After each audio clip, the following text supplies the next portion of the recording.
The sound of gravel crunching under tires was the last I heard of my son's presence.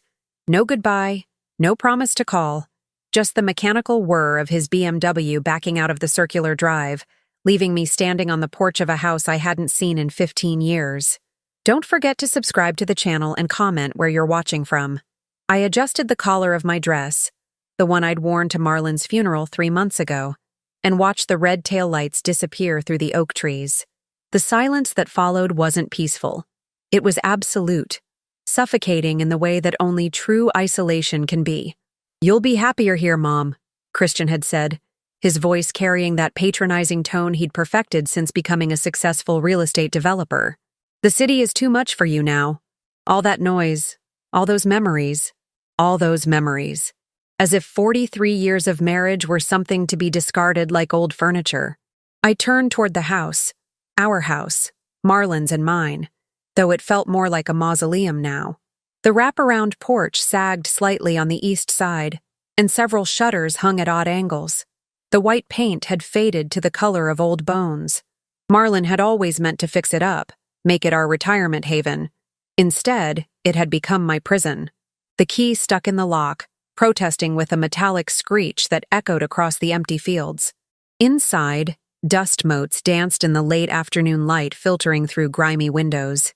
The air smelled of neglect and something else, something sweet and rotting that made my stomach clench. My suitcase wheels clicked rhythmically across the hardwood floors as I made my way to what had once been our bedroom. Everything was exactly as we'd left it during our last visit.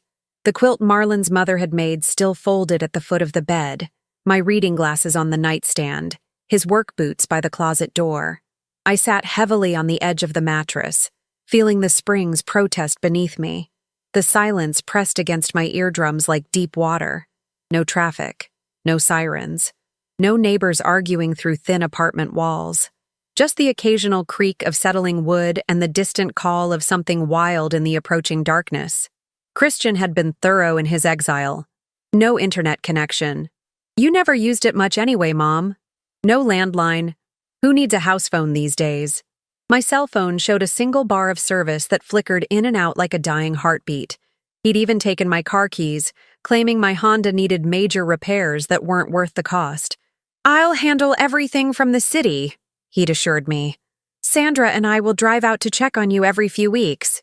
You just focus on resting." Resting. The word tasted bitter in my mouth. At 62, apparently, I was meant to simply fade away quietly, like an old photograph left too long in the sun. I opened my suitcase and began the mechanical process of unpacking. 3 dresses, all dark colors, as if I were still in mourning. A week's worth of underwear and sensible shoes. The prescription bottles that had multiplied since Marlon's death.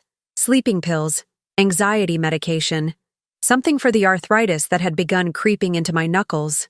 As I hung my clothes in the master bedroom closet, my fingers brushed against Marlon's old jackets. They still smelled faintly of his cologne and the cherry pipe tobacco he'd favored on Sunday evenings. I buried my face in the wool of his winter coat, inhaling deeply, searching for some trace of comfort. That's when I felt it, something hard pressed against the back wall of the closet, hidden behind a row of moth-eaten garments I didn't recognize.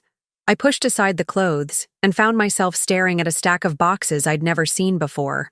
They were labeled in Marlon's careful script, HW, personal research, and dated from the last 3 years of his life. My heart hammered as I lifted the first box. It was heavier than expected, filled with manila folders and what appeared to be scientific journals, but it was the small leather journal wedged between 2 larger notebooks that made my hands shake. Property Survey and Agricultural Assessment, H. Westfield, Private, was embossed in gold lettering on the cover.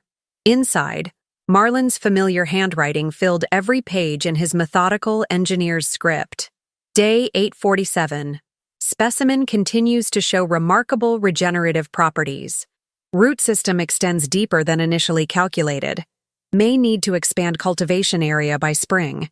I flipped through pages of detailed drawings, pH measurements, soil compositions, and what looked like chemical formulas.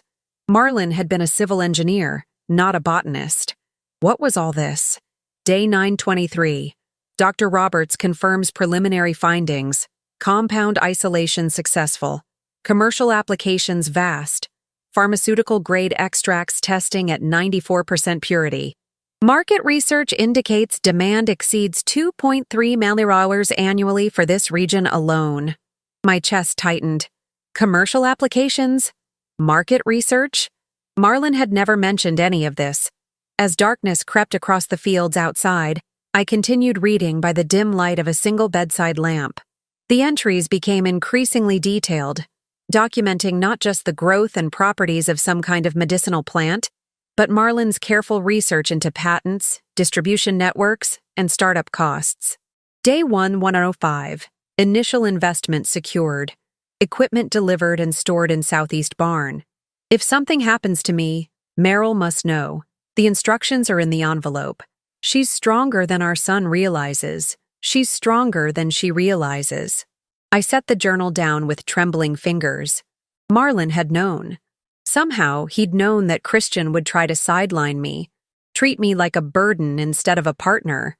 The thought of my husband working in secret, planning for my future while battling his own failing health, brought tears I'd been holding back for months. But the envelope he mentioned, where was it? I searched through the boxes with new urgency, scattering papers and photographs across the bedroom floor. Finally, tucked inside the back cover of the journal, I found it. A sealed manila envelope marked, "For when they forget your worth, M.W." Inside were detailed instructions in Marlon's handwriting, 3 business cards, and, my breath caught, a small stack of $100 bills.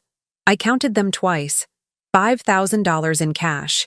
The instructions were precise, almost clinical. Meryl, you are reading this because I am gone and they have underestimated you. You always were the pragmatist in our partnership, the one who made my dreams financially viable. The plant species documented in this journal grows wild across the eastern 40 acres of our property. Dr. Elena Roberts, botanist, card enclosed, has been working with me to verify its medicinal properties.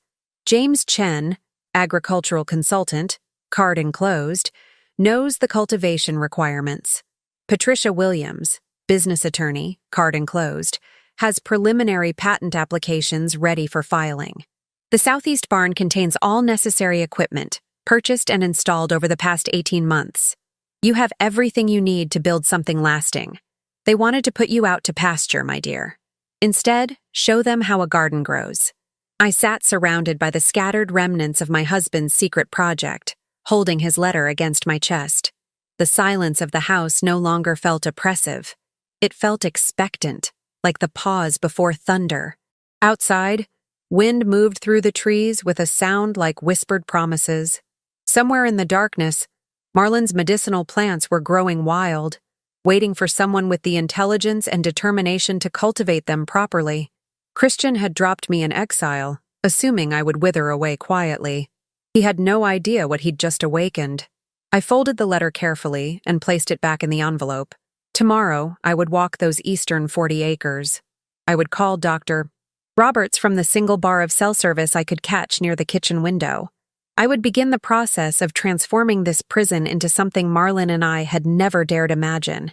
But tonight, I would plan. Tonight, I would remember who I used to be before grief, and my son's condescension convinced me I was nothing more than a burden to be managed. The woman who had balanced Marlon's engineering firm's books for 20 years while raising 2 children. The woman who had negotiated our mortgage, managed our investments, and kept our household running like clockwork. The woman who had been sleeping, but was finally ready to wake up. I turned off the lamp and lay back against the pillows, still clutching Marlon's journal.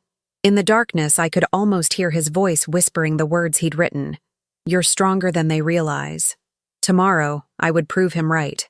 The first rays of dawn found me already dressed and standing at the kitchen window, holding Marlon's journal like a talisman. I'd barely slept, my mind churning through possibilities and plans that felt both terrifying and exhilarating. The coffee maker gurgled to life, one of the few modern conveniences that still functioned in this forgotten place. I held my phone toward the window, watching the signal bars flicker from none to 1 and back again. At precisely 7:23 a.m., I caught a stable connection, and dialed the first number from Marlin's envelope. Dr. Roberts speaking. Her voice was crisp, professional, with a slight accent I couldn't place. I cleared my throat, suddenly uncertain how to begin. This is Merrill Westfield. I believe you knew my husband, Marlin. A pause, then softer. Mrs. Westfield. I'm so sorry for your loss. Marlin was remarkable. I've been wondering what happened to his project. I found his journal yesterday. I need to understand what he was working on. Can you meet me today? I'm about 40 minutes from your property. There's so much I need to show you. 3 hours later, a dusty Honda Civic pulled into my driveway. Dr. Elena Roberts was younger than I'd expected, maybe 45, with silver-streaked black hair pulled into a practical ponytail and dirt under her fingernails. She carried a leather satchel and wore hiking boots that had seen serious use. Marlin never told you about any of this? She asked, shaking her head as we walked toward the eastern fields. My husband kept many things to himself. The admission stung, but it was true. Marlin had always been the dreamer, the visionary, while I managed the practical details of our life. Apparently, this was one of them. The path through the tall grass was barely visible, overgrown from months of neglect. But Elena moved with purpose, leading me toward a section of the property I hadn't explored in years. There, she said, pointing to what looked like ordinary weeds growing in scattered patches across several acres. Your husband discovered something extraordinary here. I knelt beside her as she carefully lifted a plant by its roots. The stem was unremarkable, but the root system was extensive, almost architectural in its complexity. Salvia remedialis, she said. It's not in any textbook because Marlin and I only classified it 8 months ago. It's related to common sage, but its medicinal properties are unprecedented. She opened her satchel and pulled out a small vial of clear liquid. This extract can accelerate wound healing by 40%. It reduces inflammation more effectively than most prescription medications. And the preliminary studies on its anti-aging properties. She shook her head. The pharmaceutical industry would pay millions for a reliable supply. I stared at the ordinary-looking weed in my hands. And it just grows here? Wild? Your property has a unique microclimate. The soil composition, the drainage patterns, it's perfect for this species. Marlin spent 2 years mapping the growth patterns, testing extraction methods, calculating yield projections. We spent the next hour walking the fields while Elena explained Marlin's research. He'd identified nearly 12 acres of viable growing area. The plants were hardy, requiring minimal cultivation once established. With proper processing equipment, a single acre could produce enough extract for a pharmaceutical operation worth over $200,000 annually. But why didn't he tell me? The question had been burning in my chest since I'd found the journal. Elena stopped walking and looked at me with something like pity. He said your son didn't understand your capabilities, that the family treated you like you were fragile since his diagnosis. She paused. Marlin was protecting this from anyone who might try to take it away from you. The words hit like a physical blow. Christian had started managing our finances after Marlin's first heart attack, claiming we were too emotional to make sound decisions. He'd moved our savings into accounts I couldn't access without his signature. He'd insisted on handling Marlin's estate, arguing that grief was clouding my judgment. He knew Christian would try to control me. Marlin said his son saw you as a liability rather than an asset. But Marlin remembered the woman who'd helped him build his engineering firm from nothing. He wanted to give that woman a chance to emerge again. We walked back toward the house in contemplative silence. Near the southeast barn, a structure I'd always assumed was empty, Elena stopped and pulled out a set of keys. He asked me to keep these safe, she said, unlocking the heavy wooden doors. Inside was a complete botanical processing facility. Stainless steel extraction equipment, industrial-grade drying racks, bottling machinery, and a small laboratory setup that would have cost tens of thousands of dollars. Everything was covered with tarps, waiting. Marlin installed all of this himself over the past 1.5 years, Elena said. He told me he wanted you to have options, a way to be independent if you chose. I ran my hands along the smooth steel surfaces, imagining Marlin working alone in this barn while I believed he was simply tinkering with old tools. The scope of his planning was staggering. How much money would this require to get started? The initial processing can be done with what's here. You'd need to hire 2, maybe 3 local workers for cultivation and harvest. Basic operating costs would run about $8,000 a month initially. She paused. Marlon said you had business experience. I almost laughed. Business experience. For 20 years, I'd managed every aspect of Marlon's engineering firm except the actual engineering. Payroll, contracts, client relations, regulatory compliance. I'd handled it all while he focused on design and project management. But after his death, Christian had dismissed those skills as helping Dad with paperwork. I do, I said simply. Elena handed me a manila folder. These are the contacts Marlon vetted for equipment suppliers, potential distributors, and regulatory consultants. He also researched local hiring. There's a community college about 20 miles south with an agricultural program. Good source for part-time workers who understand plant cultivation. That evening, Elena stayed for dinner. We ate canned soup heated on the ancient gas stove and talked about Marlon's vision for the operation. She'd been more than a research partner. She'd been a friend who'd seen past his quiet exterior to the ambitious mind beneath. He was excited about this in a way I hadn't seen since we first opened the firm, I admitted. I thought he was just gardening to keep busy. Marlon said retirement was killing him slowly. He needed a project, something to build rather than simply maintain. Elena set down her spoon and looked at me directly. He also said you'd been fading since he got sick, that you'd started letting your son make decisions for you because grief was easier than fighting. The accuracy of her observation was uncomfortable. After Marlon's diagnosis, I had stepped back, let Christian take control, accepted his narrative that I was too emotional and fragile to manage alone. It had been simpler than asserting myself during the most difficult period of my life. What would you need from me to move forward? I asked. Partnership, Elena said without hesitation. I can handle the scientific aspects and regulatory approval, but this needs someone who understands business operations, someone who can manage growth and scaling. Marlon always said you were the business brain of your marriage. After Elena left, promising to return the following week with cultivation schedules and equipment manuals, I sat alone in the barn surrounded by Marlon's hidden legacy. The processing equipment gleamed under the fluorescent lights, waiting to transform those unassuming weeds into something valuable. I thought about Christian's phone call 3 days ago, his condescending check-in. How are you settling in, Mom? Getting plenty of rest? He'd assumed I would spend my days reading romance novels and watching soap operas until he could arrange for a care facility. Instead, I was standing in a fully equipped pharmaceutical processing facility that my dead husband had built in secret. The irony was almost beautiful. I pulled out my phone and scrolled through the contacts Elena had provided.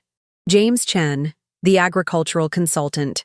Patricia Williams, the business attorney. 3 other names I didn't recognize but who apparently understood the commercial potential of what grew wild in my backyard. For the first time in months, I felt something besides grief and resignation stirring in my chest. It was anticipation, sharp and electric, like the moment before lightning strikes. Christian had left me in exile, expecting me to wither gracefully into irrelevance.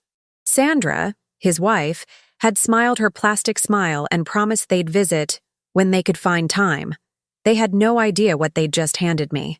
I locked the barn and walked back to the house under a canopy of stars brighter than anything visible from our old apartment in the city. The silence that had felt oppressive yesterday now hummed with possibility. Inside, I opened Marlon's journal to a fresh page and began writing my own entries. Business plans, revenue projections, hiring timelines. The practical details that would transform his botanical discovery into financial independence. My pen moved steadily across the paper, and for the first time since Marlon's funeral, I smiled. Tomorrow, I would call James Chen about soil preparation for expanded cultivation. I would contact Patricia Williams about business incorporation and patent protection.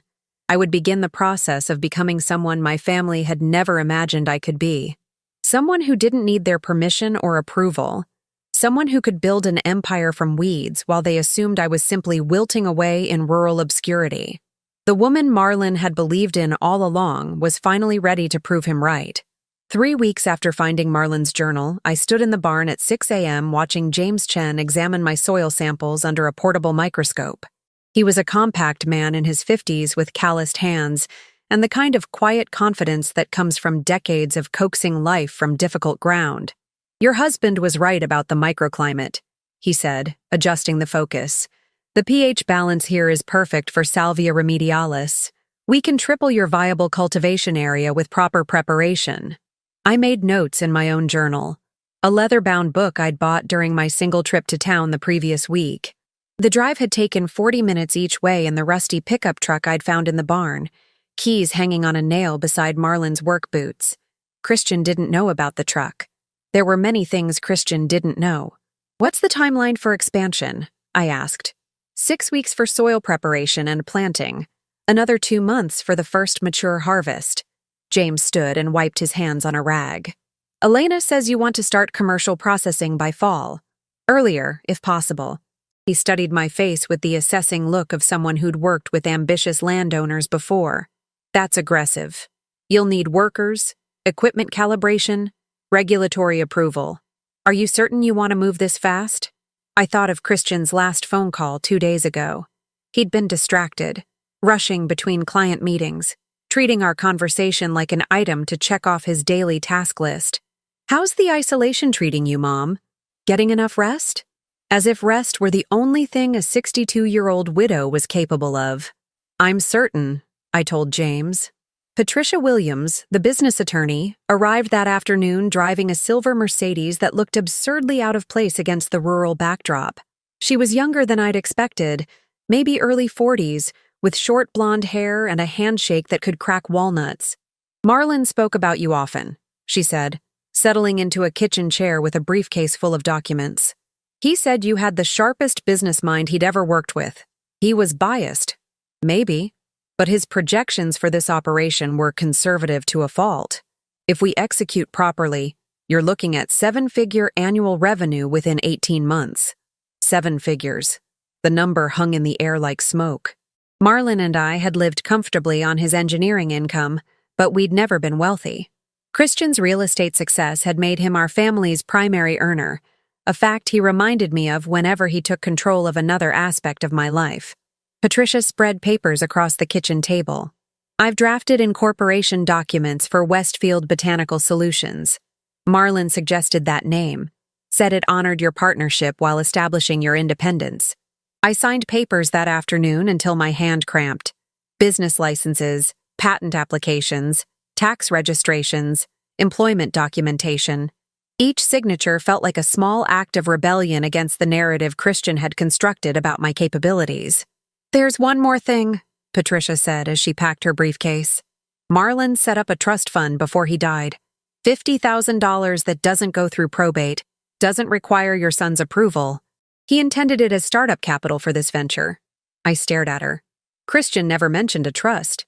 Because Christian doesn't know about it. Marlin was strategic about protecting your interests. She handed me a bank card and a folder of account documents. "He wanted you to have resources your family couldn't control or access." That evening, I sat on the porch with a glass of wine, the first alcohol I'd consumed since Marlin's funeral, and called Elena to report on the day's progress. The phone service had improved after I'd climbed onto the roof and adjusted the antenna, another skill I'd forgotten I possessed.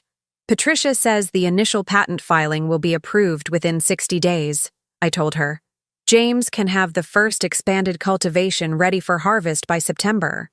And workers? I'm interviewing candidates tomorrow." Elena laughed. "You sound different, Meryl. Stronger." I was different. The woman who had meekly accepted Christian's exile was being replaced by someone I barely recognized. Someone who made decisions quickly, who trusted her own judgment, who felt energized rather than exhausted by challenge. "Marlin knew this would happen," I said. "He hoped it would. He used to say that grief had made you forget who you were before you became his wife and Christian's mother." The next morning brought 5 job applicants, all students from the agricultural program James had recommended. I interviewed them at the kitchen table, the same place I'd signed my business documents the day before. The first 3 were fine, competent, reliable, willing to work for the wages I could offer. But Mary Stone was different. 22 years old with dirt under her fingernails and opinions about plant cultivation that impressed even James Chen. I grew up on my grandmother's farm in Mexico, she explained. Medicinal plants, herbs, traditional remedies. My family has been doing botanical cultivation for 4 generations. This is pharmaceutical-grade production, I warned. Strict protocols, precise measurements. She smiled. My grandmother always said precision was just another word for respect. You respect the plants, you respect the process, you get quality results. I hired her on the spot, along with 2 of the other candidates. We would start with a small crew and expand as the operation grew. That weekend, I drove into town for supplies and made another discovery that shifted my understanding of Marlin's planning. At the hardware store, the owner, a weathered man named Bill Tucker, greeted me by name. Mrs. Westfield, haven't seen you since Marlin was setting up that equipment delivery last spring. Equipment delivery? The processing machinery for your barn. Took 3 trips with my flatbed truck to get it all out there. He shook his head admiringly. Marlin said you folks were starting some kind of specialty farming operation. I bought what I needed and drove home slowly, processing this new information. Marlin hadn't just planned the business in secret. He'd involved the local community, established relationships, laid groundwork I was only beginning to understand. The full scope of his deception became clear the following Monday when I received a call from First National Bank. Mrs. Westfield, this is Janet Morrison, Marlin's account manager. I wanted to follow up on the business loan application he submitted before his passing. I'm sorry. What loan application? A pause. The $50,000 small business loan for Westfield Botanical Solutions. It was approved last month, but we never received the final paperwork. I sat heavily in Marlin's desk chair. Can you send me copies of everything? The documents arrived by courier that afternoon. Marlin had applied for the loan 8 months ago, listing me as the primary business operator and guaranteeing it against the property deed. His financial projections were meticulous, conservative, and compelling. The loan officer's notes praised the innovative agricultural opportunity and experienced business management team. Marlin had described our partnership in language that highlighted my contributions rather than minimizing them. According to these documents, I wasn't a grieving widow being humored with a hobby project. I was a seasoned business professional launching a promising venture. That evening, I called Elena with an update. Marlin arranged business financing I didn't know about. We have $100,000 in startup capital. He really thought of everything. He thought of things I'm still discovering. I paused, looking out at the fields where Mary and the other workers had spent the day preparing soil for expanded planting. Elena, why didn't you tell me about all this before? The loan, the community connections, the scope of his planning? Because you weren't ready to hear it. 3 weeks ago, you were still thinking like someone who needed permission to make decisions. Marlin made me promise to let you discover your own strength at your own pace. I understood. If Elena had presented me with the full extent of Marlin's preparations immediately, I would have been overwhelmed, paralyzed by the magnitude of what he'd built. Instead, each revelation had come as I developed the confidence to handle it. My phone buzzed with a text message from Christian. Haven't heard from you in a while. Everything okay out there? Sandra thinks we should visit soon. I stared at the message for several minutes before responding. Everything is fine, staying busy. No need to visit yet. Staying busy. The phrase felt like armor. Christian expected me to be lonely, bored, gradually declining in isolation. He had no idea I was running a business, managing employees, making decisions that would reshape our family's financial landscape. I walked out to the barn where the processing equipment waited under its protective tarps. In 6 weeks, this facility would be operational. In 3 months, I would be shipping pharmaceutical-grade botanical extracts to distributors across the region. In a year, Westfield Botanical Solutions would be profitable enough to make Christian's real estate commissions look modest by comparison. The thought made me smile. I pulled back one of the tarps and ran my hand along the steel surface of an extraction tank. Marlin had chosen this equipment carefully, researching specifications and capabilities until he found machinery that could grow with the business. He'd believed in me when I'd stopped believing in myself. He'd planned for my success when I could barely imagine surviving his absence. Now it was time to honor that faith by becoming the woman he'd always seen beneath the grief and uncertainty. The woman who could build an empire while her family assumed she was simply fading away. Tomorrow, Mary would begin the first large-scale planting. Patricia would file the final incorporation papers. Elena would start the process of securing pharmaceutical-grade certification for our facility. And I would continue the transformation from discarded widow to business owner, one calculated decision at a time. Christian wanted me isolated and dependent. Instead, I was becoming independent and powerful. The irony was delicious. The first harvest came in on a Tuesday morning in late September, 6 months after Christian had abandoned me to what he'd assumed would be slow decay in rural isolation. I stood in the processing facility, watching Mary and her team carefully wash and sort the Salvia remedialis roots that would become our inaugural product run. "Quality looks exceptional," Elena said, examining samples under her portable microscope. "Better than anything we achieved in Marlin's small test batches." The extraction equipment hummed with mechanical precision as we processed our first commercial batch. Each step had been rehearsed countless times over the past month. The workers moved with practiced efficiency, their movements choreographed around safety protocols and quality standards I'd developed from Marlin's notes and Patricia's regulatory requirements. By Thursday, we had 48 bottles of pharmaceutical-grade extract ready for testing and certification. By the following week, Elena's laboratory contacts had confirmed what Marlin's research had promised. Our product exceeded industry purity standards by nearly 15%. "This will change everything," Elena said, holding up a vial of the clear, slightly amber liquid. "I have 3 pharmaceutical companies ready to place orders once we receive FDA approval for commercial distribution." I made notes in my business journal, calculating projected revenues and expansion timelines. The numbers were staggering. Conservative estimates put our first-year gross income at over $400,000.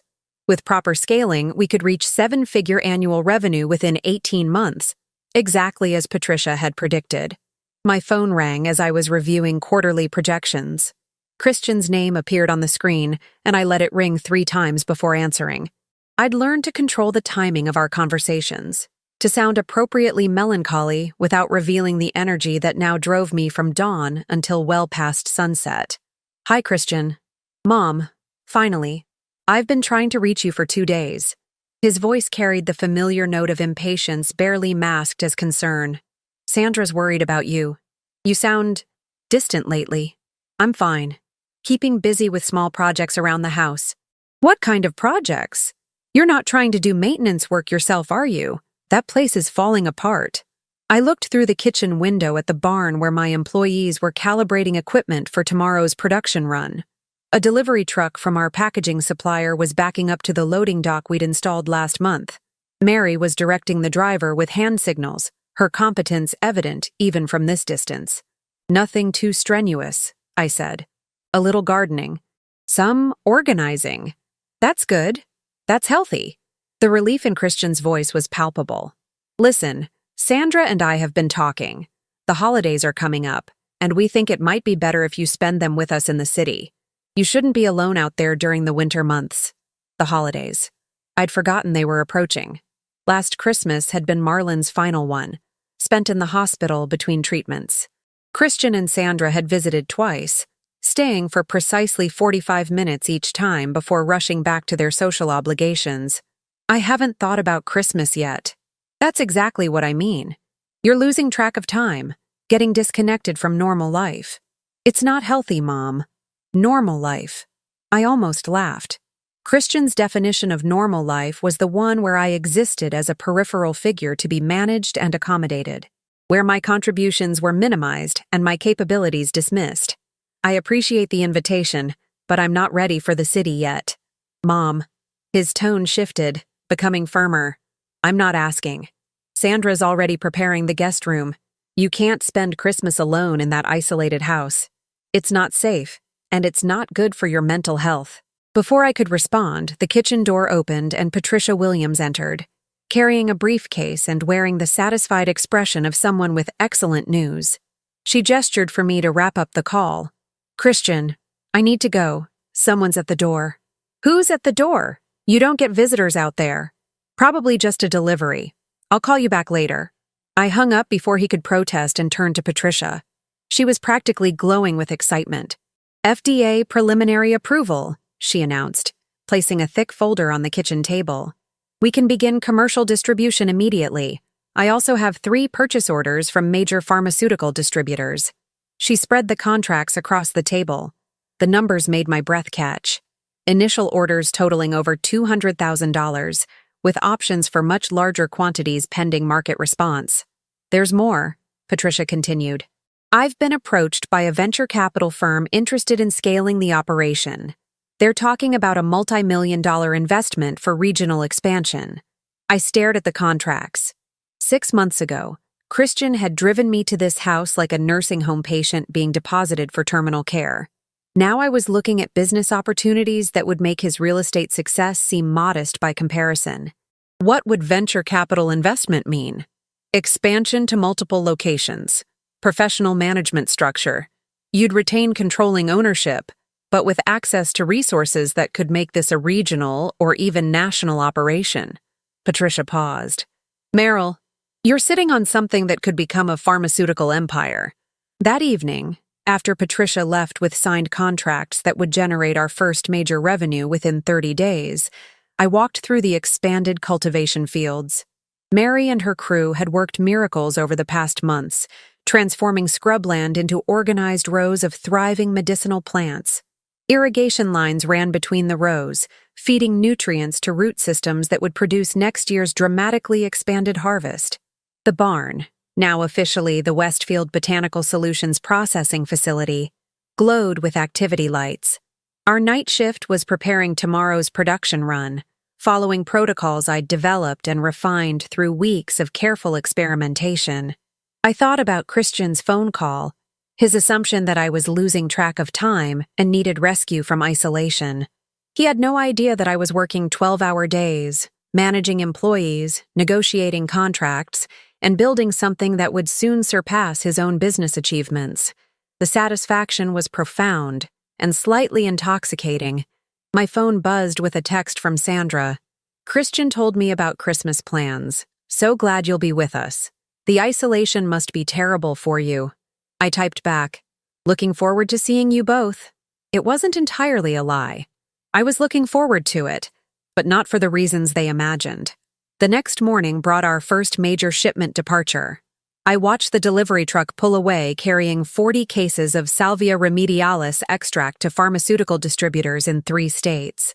Each case represented revenue that exceeded what most people earned in a month. Elena arrived as the truck disappeared down the access road. She carried a manila folder thick with new research data and business projections. I've been running calculations based on our production capacity and market demand, she said, settling into the kitchen chair that had become her regular spot during our planning sessions. If we accept the venture capital investment Patricia mentioned, we could be processing extract from over 200 acres within 18 months. And revenue?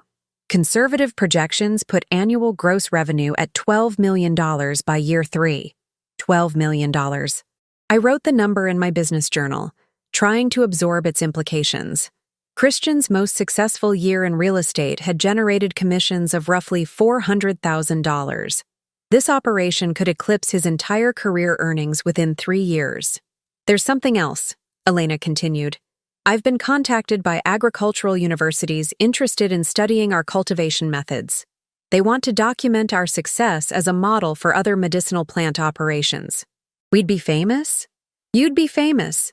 The widow who transformed a failed farm into a pharmaceutical empire while everyone assumed she was grieving in isolation.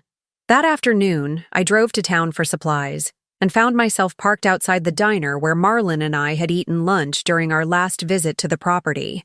Through the window, I could see the same waitress who'd served us that day, the same cracked vinyl booths, the same faded photographs of local landmarks. But everything else had changed. I wasn't the grieving widow who'd mechanically ordered soup and barely spoken during that meal. I was a business owner, an employer, a woman building something significant from resources everyone else had overlooked. I thought about calling Christian to share the news. imagining his shock when I explained what I'd accomplished during my supposed period of decline. But the timing wasn't right. He needed to discover my success on my own terms, in circumstances that would maximize the impact of his miscalculation. Christmas would provide that opportunity. I drove home as the sun set behind the processing facility, casting long shadows across fields that would soon expand to meet growing demand. The isolation Christian had intended as punishment had become the foundation of my independence.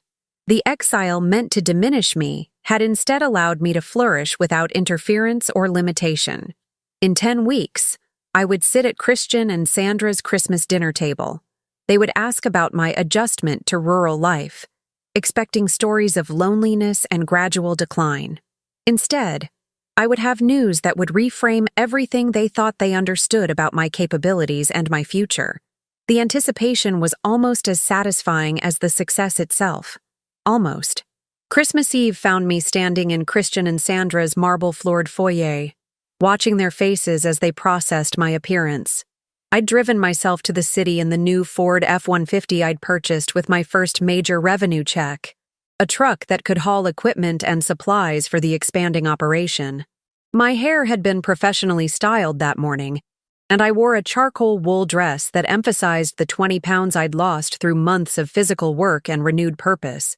"Mom, you look?" Christian paused, clearly struggling to reconcile my appearance with his expectations of decline and dependency. "You look really good." "Thank you." I handed Sandra the bottle of wine I'd brought, a vintage Bordeaux that had cost more than most people spent on Christmas gifts. "I thought we could celebrate." Sandra accepted the bottle with the kind of careful smile she reserved for situations that required delicate navigation. "Of course. Come in, come in. We have so much to catch up on." Their home was exactly as I remembered, professionally decorated, expensively furnished, and utterly devoid of personality. The Christmas tree dominated the living room, perfectly coordinated with silver and gold ornaments that looked like they'd been arranged by an interior designer. Over dinner, catered from an upscale restaurant because Sandra simply didn't have time to cook with her charity obligations, they peppered me with questions designed to confirm their assumptions about my deteriorating circumstances. "How are you managing the isolation?" Sandra asked, cutting her salmon into precise, identical pieces. "It must be so difficult being completely alone out there." "I'm rarely alone these days." Christian looked up sharply. "What do you mean? You're not. You haven't been letting strangers into the house, have you?" "Not strangers, exactly." I took a sip of the wine they'd opened, a bottle that cost a third of what I'd brought. "I've been working with some wonderful people." "Working?" Christian's fork paused halfway to his mouth. "Mom, what kind of work?" "Agricultural consulting, small-scale farming, that sort of thing." I watched them exchange glances across the table. They were clearly concerned that grief and isolation had led me to make poor decisions, possibly financial ones that would require their intervention. "That sounds nice," Sandra said carefully. "Like a hobby, something to keep your hands busy." "It's kept me very busy." Christian set down his fork entirely. "Mom, I need to ask you something, and I want you to be completely honest. Are you managing okay financially? Because if you're struggling, if you need help, I'm managing fine. Because I know Dad's pension and Social Security don't provide much, and if someone's been pressuring you to invest in some kind of farming scheme," I smiled. "No one's pressuring me to do anything, Christian. For the first time in months, I'm making my own decisions." After dinner, we moved to the living room where Christian produced a manila folder I recognized with dark amusement. Estate planning documents, power of attorney forms, papers that would transfer control of my finances and property to him for protection and proper management. "I've been thinking about your situation," he began, spreading the documents across the glass coffee table. "And I really think it would be better if I handled some of the business aspects of your life. The property taxes, investment decisions, that kind of thing." "Why would that be better?" "Because you're vulnerable out there. Isolated. People can take advantage of widows who don't understand modern financial realities." I leaned back against the expensive sofa cushions. "What kind of people?" "Contractors who overcharge for unnecessary work. investment advisors pushing risky schemes, anyone who sees an opportunity to exploit someone in a weakened emotional state. Someone in a weakened emotional state. The phrase hung in the air like incense, sweet and suffocating. Christian genuinely believed I was diminished by Marlon's death, incapable of making sound decisions, in need of his guidance and control. I'm not in a weakened emotional state, Christian. Mom, I know you think you're fine, but grief affects judgment. The fact that you've been working with strangers on some kind of farming project proves my point. You need protection. Sandra nodded supportively. We just want what's best for you. Family should take care of family. I opened my purse and pulled out my own manila folder. Since we're discussing family business, there are a few things I should probably mention. I spread my documents across the coffee table next to Christian's power of attorney forms, FDA approval certificates, commercial distribution contracts, bank statements showing deposits that made Christian's monthly real estate commissions look modest, incorporation papers for Westfield Botanical Solutions, projected revenue statements that reached well into 7 figures. The silence stretched for nearly a minute as they absorbed what they were seeing. What is this? Christian's voice was barely above a whisper. My farming hobby, I said calmly. It's been more successful than I initially expected. Christian picked up one of the bank statements, his face growing pale as he processed the numbers. This says you deposited $60,000 last month alone. That was a smaller month. December was much better. Sandra leaned over to examine the pharmaceutical distribution contracts. Meryl, this is millions of dollars in orders. Projected orders, I corrected, though the initial contracts are quite solid. Christian set down the bank statement with shaking hands. How is this possible? You don't know anything about business. The words hit exactly as I'd known they would. After 43 years of managing Marlon's engineering firm, after decades of balancing books and negotiating contracts and handling every aspect of business operations except the actual engineering, Christian still believed I didn't know anything about business. I know quite a bit about business, actually. I just haven't had the opportunity to demonstrate that knowledge lately. But he gestured helplessly at the contracts. This is pharmaceutical distribution, international commerce. You can't possibly understand the complexities involved. I pulled out my phone and showed them the contact list I'd developed over the past 6 months. Agricultural consultants, regulatory attorneys, pharmaceutical distributors, venture capital investors, university researchers. I've learned a great deal about complexities lately. Sandra was staring at me as if I'd grown a second head. You've built a pharmaceutical company? In 6 months? While living in the middle of nowhere? Marlon left me with some excellent research and a solid foundation. I simply expanded on his work. Christian suddenly stood and began pacing behind the sofa. This doesn't make sense. Dad never mentioned any pharmaceutical research. He was an engineer. Your father was many things you never bothered to learn about. The sharpness in my voice made them both flinch. I'd maintained careful politeness throughout the evening, but Christian's dismissal of Marlon's capabilities, combined with his assumption of my incompetence, had finally penetrated my composure. Mom, Christian said, clearly trying to regain control of the conversation. Even if these contracts are legitimate, you can't possibly manage an operation like this alone. You need professional guidance, proper oversight. I have professional guidance. Elena Roberts is my research partner. Patricia Williams handles legal affairs. James Chen manages cultivation. Mary Stone oversees day-to-day operations. You've hired employees? 12, currently. We'll probably expand to 25 by spring to meet increased demand. Christian stared at me with something approaching panic. The woman he'd expected to find broken and dependent was instead sitting in his living room discussing employee expansion and international pharmaceutical distribution. This is exactly what I was afraid of, he said. You've been taken advantage of. These people have convinced you to invest Dad's life insurance money in some kind of elaborate scam. I haven't touched Marlon's life insurance money. Then where did the startup capital come from? I smiled. Your father was more thorough in his planning than either of us realized. There were resources you didn't know about, opportunities he'd researched and prepared. He understood that you might not recognize my capabilities after his death. The implication hit Christian like cold water. Marlon had planned for the possibility that his son would underestimate his widow, had made preparations to ensure I could succeed independently if necessary. You're saying Dad deliberately hid assets from me? I'm saying your father understood the difference between protection and control. Sandra had been examining the venture capital proposal Patricia had prepared. Meryl, this says they want to invest $15 million in expansion. That would make you quite wealthy, yes. Christian slumped back onto the sofa, his face pale. I don't understand any of this. 6 months ago, you could barely function. You were grieving, confused, unable to make basic decisions. 6 months ago, I was allowing you to make decisions for me because I thought family loyalty required it. I've since learned the difference between family loyalty and family control. I began gathering my documents, returning them to the manila folder with the same methodical care I'd used when organizing Marlon's research notes. Where are you going?